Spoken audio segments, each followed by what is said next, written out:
So yun, welcome back to my channel, Jeff ETC TV. So nandito naman yung kasama natin. So ngayon, ang gagawin natin ay isi-save natin tong tinda 01 or 02. Ayun, basta old model to ng tinda. So meron ng mga bagong tinda ngayon. So yan yung figure niya. So isi-save natin to, gawin nating access point at saka station para dito sa piso wifi. So bali ang mangyayari ay malayo kasi yung bahay na pagkabitan ng piso wifi. So di na kailangan mag-wiring kasi na bawal sa kanilang lugar. So gagamitan daw niya ng tinda 101. So bali walang internet doon sa kabilang bahay, sa bahay lang nila meron. Kaso yung piso wifi niya gusto niya ilagay doon sa kabilang bahay. So paano natin i-set up gamit ang tinda 01? So meron tayo ditong dalawang tinda. So adapter, DC adapter, PoE and LAN. Yan. Tapos meron tayong power adapter, dalawang LAN cable sa bawat isang antena, at saka meron din dito dalawang cable, isang power cord. So yan, sundan nyo lang ako kung paano natin to i-set up. Let's go!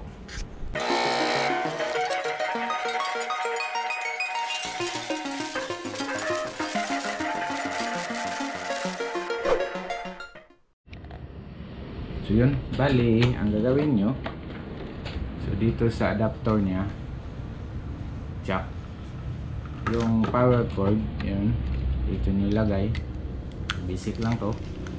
Tapos itong isang wire sa PoE papuntang antena, yan, dyan. Tapos yung isa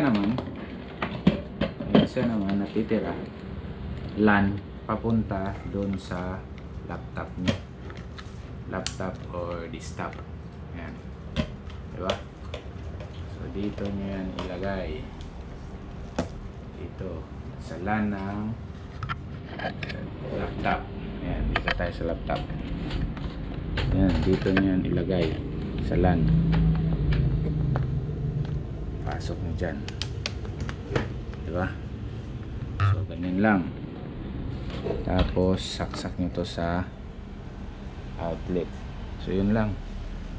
Tapos sit up nyo na dito sa computer nyo. So kung paano yun, so yan, let's go sa computer.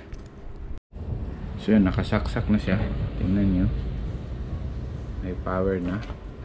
Tapos yung white ay siya nakasaksak papunta dito sa PoE. Yung black naman ay sa LAN papunta dun sa laptop.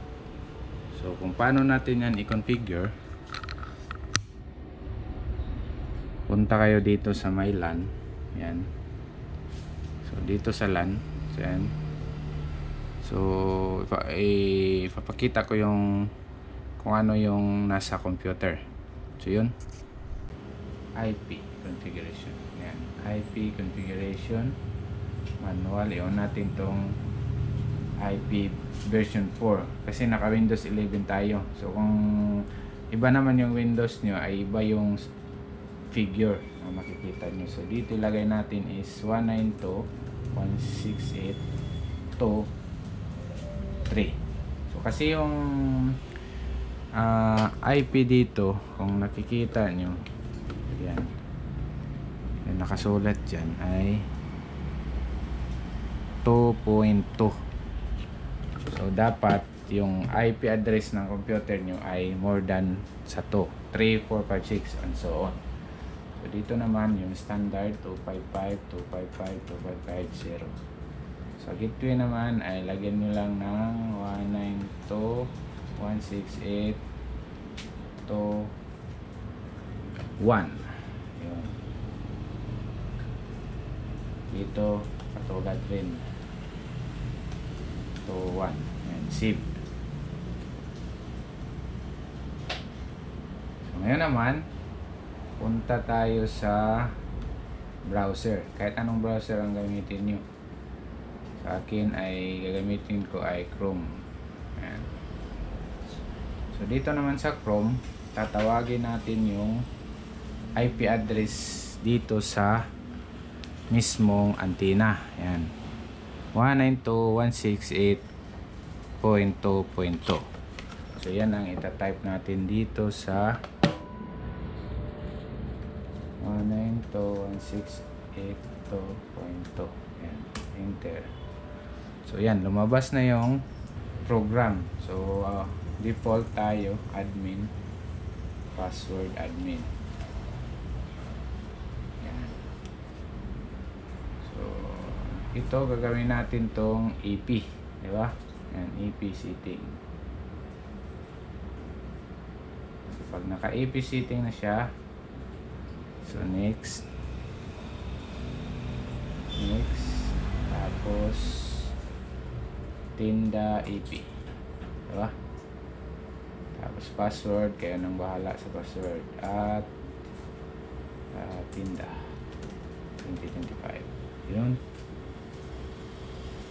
Next, save. So wait nyo na lang na matapos yan. So yan, malapit nang matapos. So yun, tapos na. So ngayon naman, balik tayo dito sa antenna. So yung nakasaksak sa computer, tatanggalin natin. Tapos ilagay natin doon sa may connection ng internet. So sa akin dito sa loob, yan, medyo madilim. Tapos i-try natin dito sa PC kung meron ba talaga siyang net, diba? Tinda EP connect. So yan, connected, secure. I-try natin kung meron ba talagang net. YouTube tayo. So yun, pumapasok siya, diba? So yan, may net. So ngayon naman, ang gagawin natin ay itong isa. So bali, kukonekto dito. So ito na yung gagamitin natin para doon sa piso wifi. So dito, yung wire nito ay i-connect natin doon. Tapos ito namang isa doon sa mismong bahay na merong internet. So ito naman doon sa bahay na walang internet. So yan, kukonfig ko muna to. Yan, let's go. So yun yung isa, nasaksak ko na. Tapos may dalawang wire pa rin to. Ganun pa rin kung anong ginawa natin sa una, yun rin ang gagawin natin sa pangalawa. Pero iba na yung setup natin dito. Di na natin isi-select yung EP. So client na to.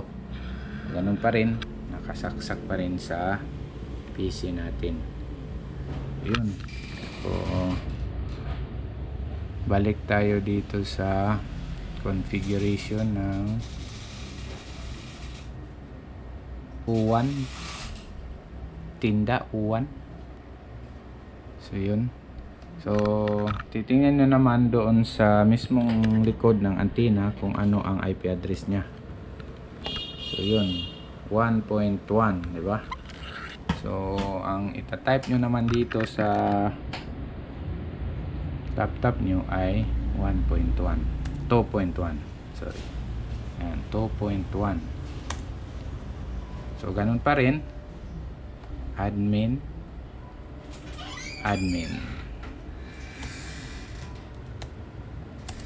Yan. Tapos ang connection natin, ang setup natin dito ay client mode. So yun, client mode. Next. So dito sa client mode ay magsi-search siya ng mga Wi-Fi antenna na malapit sa kanya. So ang isi-select natin dito ay yung pinangalan natin kanina na Tinda EP.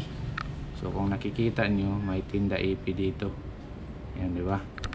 So ito yun, Tinda EP. So click natin yung select. Tapos pagkatapos ng select ay next. Tapos i-apply nyo yung key, password na ginamit natin doon sa Tinda EP. So at Tinda 2025. Tapos next. And next ulit. Save. So yun, reading pa rin hanggang sa matapos yan. So, malapit nang matapos. So yun, tapos na. I-off muna natin yung Wi-Fi para sa LAN ports tayo connect.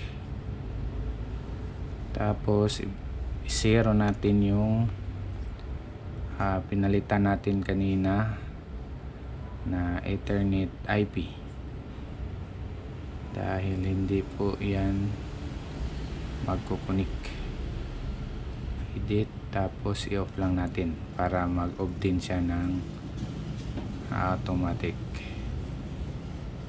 and automatic save. So halimbawa ito yung piso wifi nyo doon sa kabilang bahay, ito yung wire na nakakonect doon sa piso wifi mismo, diba? So try natin kung magka-internet ba siya. So hindi po yan naka-direct, nakasaksak sa antenna po yan. Yan, lock. Yun, ito, diba? Tapos itong wire na to ay punta doon sa client na antenna. Ito naman yung EP natin. So yun yung wire nya pababa papunta doon sa may internet. So ito wireless na to. Yan. So ito lang yung nakasaksak, yung power adapter. Yan. Tapos dito sa laptop natin.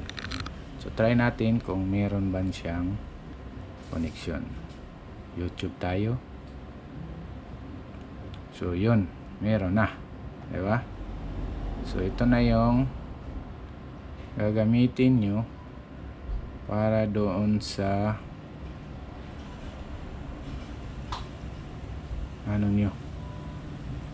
piso wifi.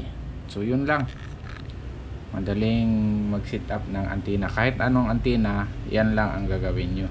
So kahit anong brand pwede. So yun lang, hanggang dito na lang tayo. So kung may tanong kayo, please comments down below. So yun, thank you kay Miming, yung audience natin palaging tulog. So yun, tips ko lang pala, dapat line of sight kung maglagay kayo ng antenna. So dapat nakikita to ng antenna or mata nyo, nakikita nyo doon sa malayo na walang nakaharang para hindi po siya ma-interfere. So yung connection niya ay diretso-diretso talaga. So kung ihangin nyo doon sa bubong ng bahay nyo, pwede rin. Dapat siya, line of sight. Dapat nagkaharap talaga sila. So yun lang. So don't forget to like and subscribe our channel, Chief ETC TV. Thank you for watching.